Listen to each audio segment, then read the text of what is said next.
미국 셰일 혁명의 상징적인 존재였던 체사피크 에너지가 코로나19에 따른 저유가 충격에 결국엔 무너졌습니다.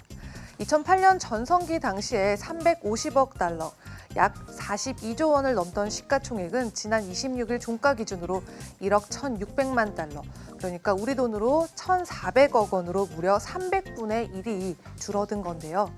파산법원에 제출한 신청서에 따르면 체사피크의 자산은 현재 약 162억 달러인데 부채가 118억 달러에 이르고 또 채권자는 10만 명 이상으로 밝혀졌습니다. 게다가 체사피크는 물론 30개 이상의 계열사도 같이 파산 보호를 신청한 만큼 업계에 줄도산 우려까지 제고되고 있는 상황인데요. 미 에너지정보청에 따르면 미국 산유량을 유례 없이 급감하고 오펙과 러시아가 사상 최대 규모의 감산에 나섰음에도 불구하고 5월 말 세계의 원유 재고는 2009년 말에 비해서 14억 배럴 높은 수준이라고 하는데요. 오늘 장에서 8월 인도분 WTI는 2.91% 상승한 39.61달러에 마감을 했고요. 9월 인도물 브렌트유는 2.08% 상승한 41.73에 마감을 했습니다. 가솔린이나 제트 연료와 같은 석유 제품 수요가 증가하고 있긴 하지만 정유 섹터의 아주 중요한 문제들은 여전히 유가 상승을 막고 있는 상황입니다. 그래서 오늘은 유가 상승을 막고 있는 요인들을 살펴보도록 하겠습니다. 첫 번째 요인입니다. 석유 제품의 공급 과잉인데요. 이미 시장에 지나치게 많은 정유 제품들이 돌고 있는 상황에서도 세계 각지의 다양한 연료 재고가 평균치를 넘어섰습니다. 인도네시아의 국영 원유 기업인 페르타미나의 평소 저장량은 각각 20일 분량이지만요. 현재 저장된 디젤 재고가 42일, 또 가솔린 재고가 28일어치 정도라고 발표를 했는데요. 인도는 평소 7일에서 10일 사용량 수준에 머무르는 운송 및 산업용 연료 재고가 10일에서 15일 정도 분량이라고 밝혔습니다. 또 미국 석유협회에 따르면 5월 말 기준 미국 내 가솔린 재고가 2019년 5월에 비해서 9.5%나 높은 수준을 기록했는데 석유 제품의 공급 과잉 문제가 먼저 해결되지 않으면 원유 재고조차도 줄어들 수 없을 것입니다. 그리고 차츰 소비가 이뤄지기 있긴 해도 평년에 비해서는 여전히 18% 정도 낮은 수준인데요.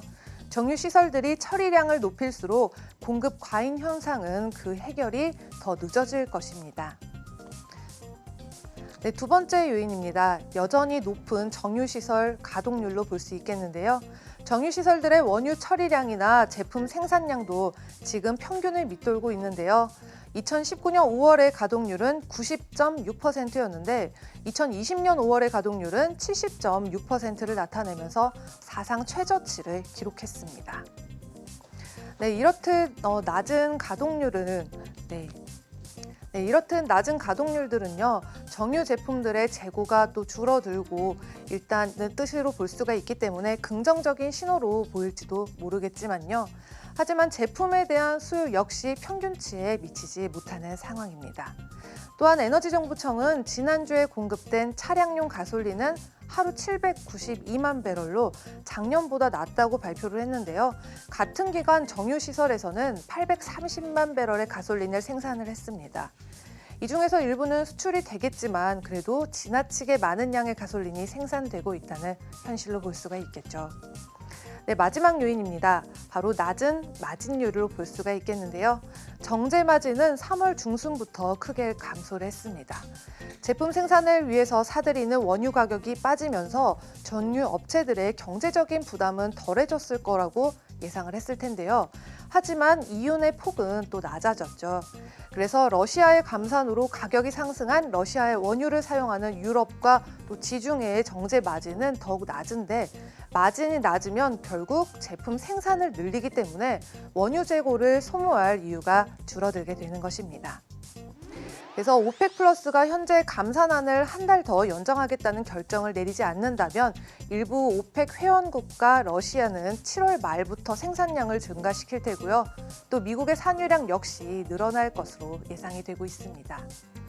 그런데 산유량의 증가는 유가의 하락으로 이어지게 되겠죠.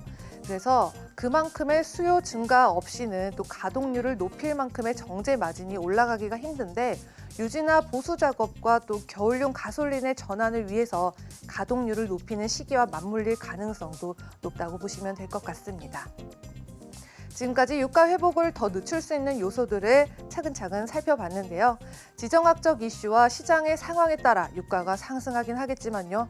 그래도 원유가 정유 시설을 거쳐서 소비자에게 공급되는 흐름에 지장을 주는 이 근본적인 원인들이 해결돼야지만이 안정적인 상승세가 시작될 것입니다.